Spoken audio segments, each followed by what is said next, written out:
Commission at the earliest possible. Ka college bela rimtam hanong ba Shillong ka St. Edmund'S College kala Pynkut no ya ka Jingrakhe dap Spah Snem jongka college ka bela ne Snem lenter minta ka singi. Ya ka ne ka singi Pynkut lapen ya da Archbishop ka Shillong Diocese Reverend Victor Lingdo.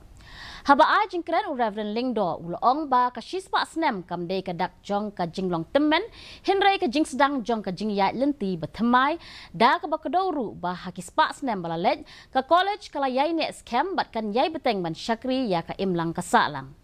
Haga ni ka singi Archbishop ula pelat ru ya ka sop jong ka kwat Edmund'S Centenary Special Zone bat ka Centenary Edition magazine jong ka tanat economics bat physics.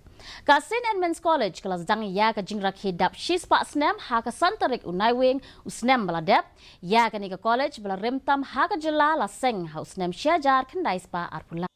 The various challenges in the past 100 years, but today it remains strong. 100 years is not a sign of old age, but rather it is an indication of maturity, experience, efficiency and growth.